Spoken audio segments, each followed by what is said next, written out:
and welcome back to the Villa podcast. I'm here with my good friend Dan Wiseman. How you doing, Dan? All good, Dan, how are you? Good, I'm not too bad actually. It'd been better if the second half of the last podcast would have recorded audio, but hopefully... This time, we live and we learn. We live and learn, and here we are. We're back again in the boxes at the Etihad, here to discuss all things Aston Villa. There's been a lot going on, Dan, hasn't there? Absolutely, it's been a lot going on. Quite a hectic, but a positive one for a first time in a while. Well, kind of. Yeah, well, ups and downs, yeah. Some things we'll talk about. First we'll talk about obviously the Norwich away 5-1. What an emphatic result, and on a day where I actually gave up my ticket. It's typical that we go and win 5-1 away from there, isn't it? Absolutely. Almost perfect performance from the boys. Wesley answering a lot of questions that we asked, everyone on Twitter asked. A brace, penalty miss, but talk us through that first goal, Dan. How was that? Well, yeah, I think a lot of credit's got to go to Anwar. Because I think he picks Wesley out like a dream. Really good position, gets in between the two centre-backs. There's questions about the defending, I think certainly. I think if you're looking at this goal from a Norwich point of view, you're quite disappointed with it. I think the way that he kind of finds space in between the two centre-backs and then has time to take it down. But in fairness to Wesley, you have to be there, you have to kind of ghost into that position, so you've got to give him a lot of credit for that. And the finish is not easy, to put it back across the goalkeeper and find the bottom corner. You could see that he was visibly happy with it. He deserves it. I think a fair share of criticism, and that you guys didn't see, but we did protect Wesley on the last podcast. We did stand up for him, and the whole kind of Keenan versus Wesley debate. As soon as that ball hit the back of the net, that was over, in my opinion. Yeah, definitely, and obviously goes on to score another soon after. I think assisted by Matt Targett. Kind of similar to his goal against Arsenal, I felt, in terms of the position he occupied. In between the centre halves, in that sort of corridor of uncertainty. Yeah, you got to back him in them positions, don't you? That's now twice he's done the business there. Very happy with Wesley, and of course, going back to the first goal for Al Ghazi, fluffed the cross a bit, but we're talking about a man who we both like a lot, who we've both sort of hailed as inconsistent. Now has 6 goal contributions in the Premier League. Is this the Anwar Al Ghazi? Has he arrived? Yeah, I think so. I think the thing is with Anwar is that he's not the most complete player. He's still young, he's still developing, but he's got real ability, and just every now and again he'll show a flash of brilliance. And like the goal against Burnley, I take it back. And these kind of crosses, is that he's not the most consistent player. Not everything that he tries will come off, but kind of 40-50% of what he does try does come off, and he's starting to reap the rewards now. The numbers are really good, and I think a lot of people have had a lot of criticisms for Anwar over the years. I think he took a while in the Championship for people to get on his side and for him to know exactly what he's about. But me and you have always been big fans of his, and he's really doing the business. And I think it's nice that we've got him who can do that, and we've got players like Trez who then we can bring on off the bench. And we can rely on a lot of different players now in those kind of positions to do the business. Definitely, and I think as well, another man who everyone's delighted for at Villa for scoring, Jack Grealish. What a goal from him, in a bit of an unorthodox position, I think it's fair to say. Looking at how the team's set up, I think full credit to Dean for changing things up. More of a sort of inside forward now, I want to say. I don't want to really put a label on it, but he's in that left hand side where we've said, and he said he doesn't really want to play, but he's got the freedom of the final third. A great goal from him, kind of similar to his goal against Rotherham, I feel, as well. I feel like we're always talking about Rotherham on this podcast. It was just a great game. Yeah, no, absolutely, mate. But in terms of Jack's kind of positioning, it was something that I wasn't a fan of particularly at the start of things. I've got to say, when we were kind of, the fans started, contemplating the idea of putting Grealish out on the left, and I saw some people saying we should play McGinn on the right. I was thinking, no. For what, neither of them are wingers, but what it's allowed Jack to do is kind of just base himself off that left wing. But I saw him picking up positions which was almost kind of centre midfield at the weekend, some where he's drifting inside right up tight to Wesley, and what it's allowed is a real fluidity in that kind of, especially when we're going forward, whereby Jack can kind of take up that free roam role and really push himself up the field where he can get in amongst it, where he's in between the lines, and that's where we want to see him, because I think we all were frustrated at the start of the season because Jack was just too deep. He was the one that was trying to kind of initiate the attacks, whereas Jack's got to be the guy that's playing the killer ball right at the end of things, and I think those were the kind of positions we saw him taking up, and that goal will do him the world of good. It's certainly silenced a few critics. I think there's now that goal has kind of initiated talk of him potentially getting in the England squad. And I think when Delph withdrew, we all kind of looked at Gareth Southgate like, well, Gareth, make your move. Absolutely. But I think he said he didn't expect it this time around, and to be honest, neither did I. Do you think if that performance would have come a week or so earlier at Burnley, then maybe he would be in the squad? Yeah, absolutely. I do think so. But Jack said himself, I don't think he deserved it. But this Norwich is a real good platform for him, and we're starting to see a lot of Villa faces now in the England squad. There's a chance, with Tyrone and Tom, we could see 3 Villa players playing for England. And when you consider it's the 9th of October, and that's already a possibility, I think it says a lot about the start to the season that we've had and the results like the Norwich one, what we've deserved. And Dean said it himself, it's been coming, and I feel that. Yeah, definitely. I think it's kind of selfish reasons why we want Jack to get in the squad. I think for him, it'd be amazing for him to get in the squad. At the moment, the only reason I'd want him to get in the squad is just so as it'd send the football world into an absolute meltdown. Jack Grealish has finally got his England call up. But if I'm being honest and selfish, I'd much rather he stay out of that and stay fit, especially in the season. By all means, get him in the squad for Euro 2020 and the next World Cup, but not for these qualifiers. I mean, no, I'd rather him stay fit. Well, absolutely. We've seen Tom Heaton's withdrawn from the England squad for injury. Nothing major. I mean, everyone's expected him to be fit for the Brighton game, but it was a little scare, wasn't it? It was a scare, but there's been the conversation about Jed Steer. Tom Heaton, do not get me wrong, is an absolutely fantastic goalkeeper. Probably one of the best goalkeepers we've had in 10 years, in my opinion. I don't think it would have been such a bad thing letting Jed have a go, especially against Brighton. But I mean, there is still a clear gulf in class between the two keepers. I think Jed will be feeling quite sorry for himself. Yeah, well, no, but I think the thing is with now, like we've had, as you mentioned, we've had for so long so many issues with goalkeeping situations at Villa, and it's nice to know that we've got Tom, who is one of the completely risk-free when we made the signing. There was no questions about whether he can step up to the Premier League. It's someone that has done it in this league for so long, is an experienced head, was not going to take too long to settle in. It was a free hit in terms of a goalkeeper because Tom Heaton was always going to be a good signing, and so it's proved. But it's nice to know that Jed can step up in those big moments. We saw from last season whereby, he did really step up, and it's nice to know, knock on wood, but if Tom's injury was any worse than, it's now come to kind of light that it is. I think it's nice to know that we've got a young goalkeeper who can step up into that mould and do the job that we need him to do. Definitely. And going back to Norwich, obviously, 4th goal come from a man who we know very well on this podcast, Conor Hourihane. Just keeps proving me wrong, and I'm happy he is. Conor Hourihane. I've got to take my hat off and admit, wow, some player, what a goal. Yeah, mate, what a player. Conor is finally doing me some justice, because I've seen a player in Conor for a long time, especially when it was kind of even I started doubting myself at one point. But no, I think it's really helping him having Marvellous behind him. And one of the things that I've said about Conor for a while is that I've never fancied him as the lowest player in the midfield 3.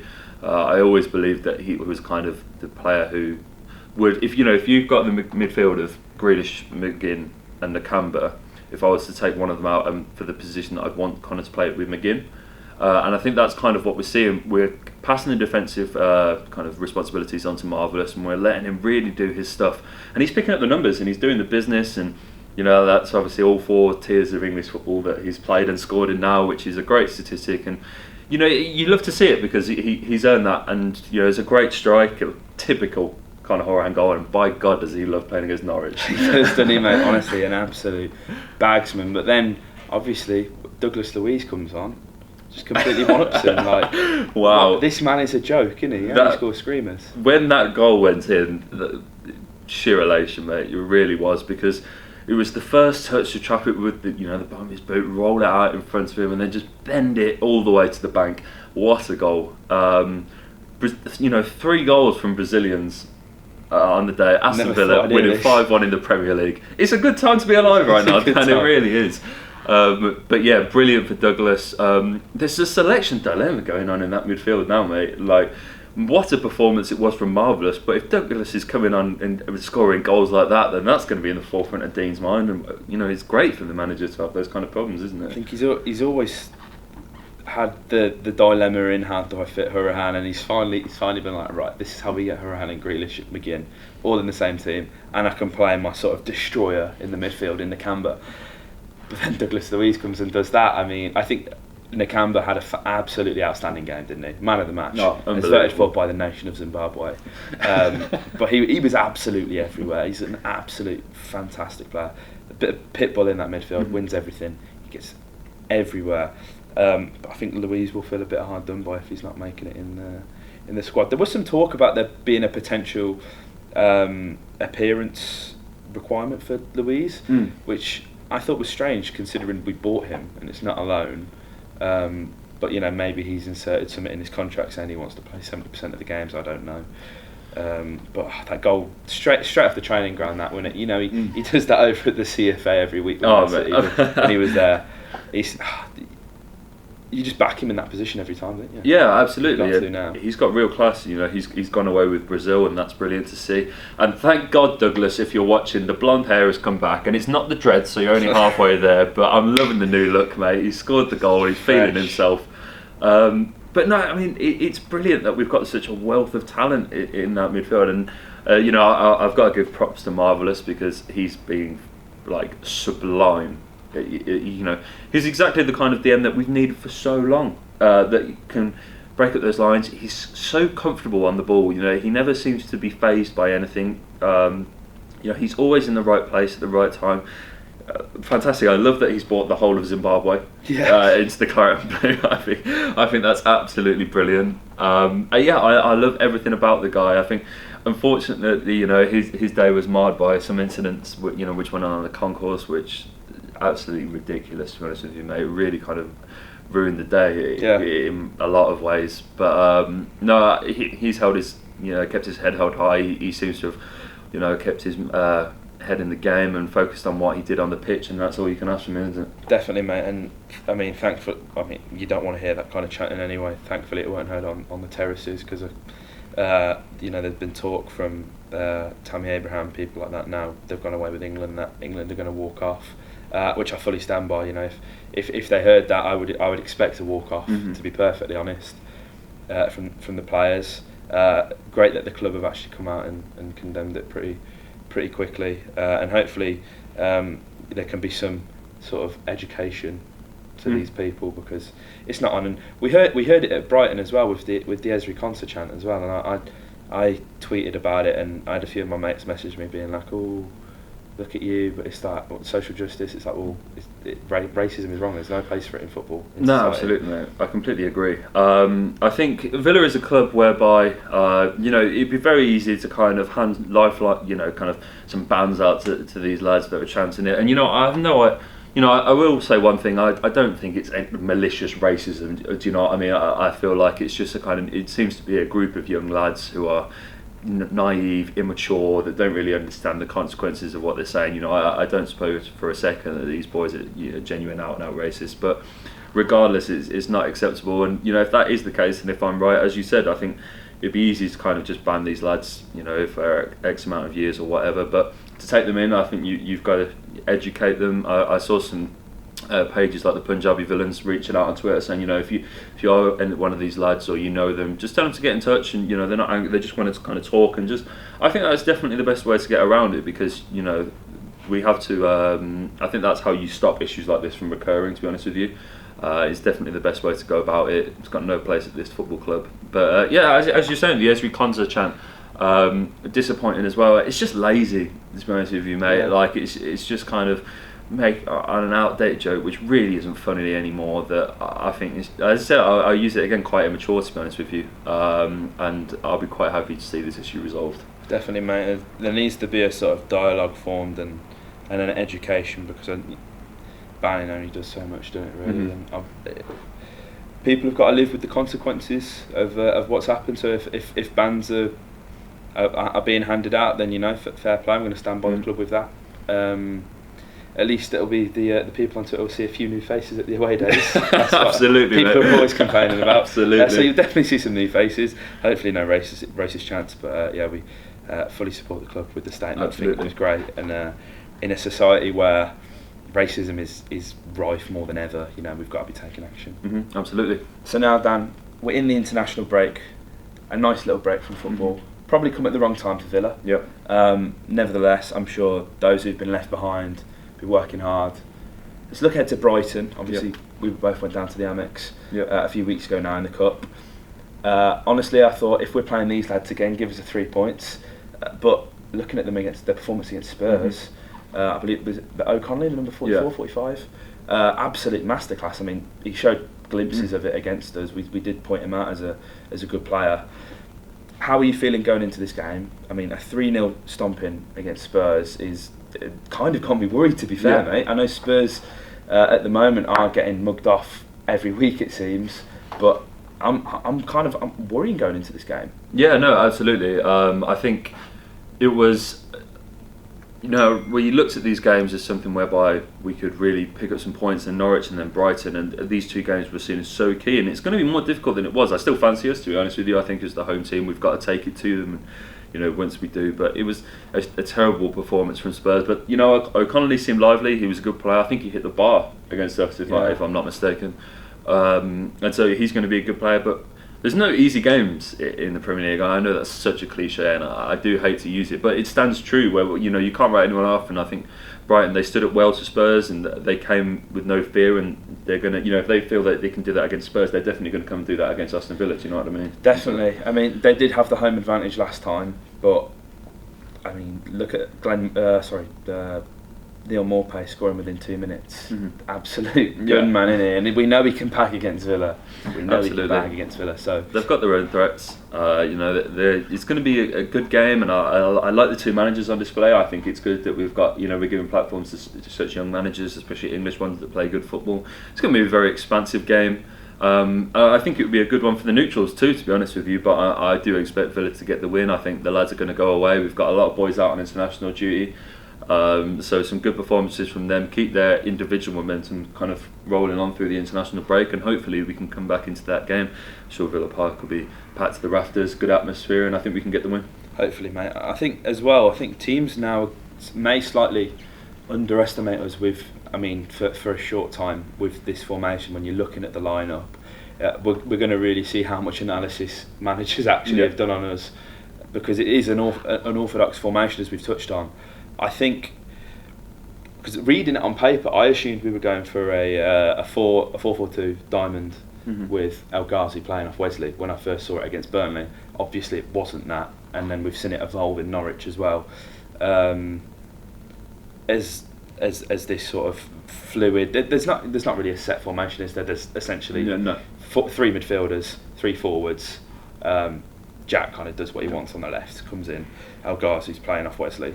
How do you think this makes it difficult for managers to set up against us because of how fluid we are? Yeah, no, absolutely, mate. I mean, you've hit the nail on the head there, whereby I look at the team, I don't definitively know the shape, and I watch these guys, week in, week out, and so for opposition managers it's going to be incredibly difficult, but obviously that works in our advantage, and I don't think there are too many teams that are as fluid as we are in the Premier League, so I think we pose a really different threat, and I like that we've got such a goal threat coming from pretty much, once you get past the defence, all kind of 6 of those players have got the capability, maybe taking Marvellous out of the equation, but there's so many different players that can provide a threat in so many different ways, and I love that. I love that we can really adapt the style, as you said. We can come, like the players on the that we kind of feel that we can alter the formation in game. There's so many different ways, so many different alternatives to the Villa at the moment. I think that is going to provide us with great benefit when we come to places like the Etihad in weeks to come, and we've got loads of different ways to setting up squad. When you've got the likes of Trez, Douglas on the bench, I think that only helps that. Yeah, I think as well, because Trezeguet, where does Trezeguet fit in with this formation at the moment? He doesn't. He's more of an out-and-out winger. I'd like to see him. I guess he could play the El Ghazi role, just playing off Wes, running down the middle. But they are such different players that may not necessarily complement the system that we intend to play, but when you're chasing a game, when you're trying to see something out, you want a bit of pace from Trezeguet. You want, the calmness of Luiz. He slows the game down. That's his game. He's not like Nakambra, where he's here, there, and everywhere. He wants to be on the ball. He wants to make things happen. He wants to slow the game down. So I think it is good to have them kind of options. And even when you're looking at defenders as well, I mean, Conser came on, didn't he? Made his debut for was it Engels? Engels, which we've not really heard a lot from. Obviously withdrew from the didn't make it in the Belgium squad. So hopefully, this sort of international break will see him through. But I don't necessarily think seeing Conser and Mings at the back would be a bad thing. No. Engels has been fantastic. But. Yeah, Engels has. Disappointed with Mings at the end of the game, to be honest with you. There's been a few instances now in the last few weeks where I've had to point the finger at Tyrone Mings.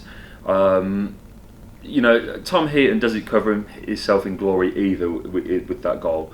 He's quite slow to come off his line, but I think that's to do with the low sun maybe. I think the weather's played a part there, but it's an absolute suicide pass from Tyrone Mings, to be honest with you. I mean, even if Tom Heaton was quick off his line and first there, it's a difficult ball to deal with regardless. It was just, I'm not going to say, that I was particularly bothered by it at the time or anything like that, but it's just frustrating because I think a clean sheet would have been done absolute bits for that back four, and for fantasy football. Absolutely, above all else, mate. And so that was frustrating, but it is what it is. But I think we've finally put those the criticisms to rest, where everyone was saying, we're doing a Fulham, and I think all of the signings that have come in are now starting to show that they were carefully recruited, that they've got a definite role, and I think as the season kind of goes on and these players become more and more embedded into this first team, we're going to see exactly why we spent so much money and exactly why we spent it so wisely, because these players are really starting to show their capabilities now. It feels as though they've been here for years. In my opinion, I mean, Engels and Mings is a all-time partnership as it is already. I'm absolutely loving every time those two step onto the pitch. Can you imagine if we spent the 30 million on Calvin Phillips? I didn't want it at the time. I thought it was too much money, and I think it's proved that way. I wouldn't change Marvellous for the world. He's been marvellous. Absolutely, words fail me. He's been fantastic. Before we go, Dan, I do want to get a score prediction off you. You got saved by the audio last time. Absolutely. Brighton at home. Yep. We know they can score. We know we can score. But we're also capable of giving up some silly goals, as we have in recent weeks. Can I get a score prediction? It's going to be Aston Villa 3, Brighton and Hove Albion 1. Goal scorers? I think... that's a good question. John's deserving of 1. So I think he's going to bag.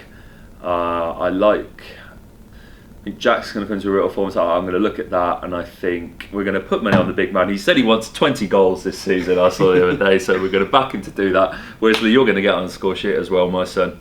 I think it's going to be a good day at Villa Park. What about yourself? Hopefully, Matt. Do you know what? I was actually going to say a 3-1 as well. Mm-hmm. A Wesley brace and a Jack Grealish goal.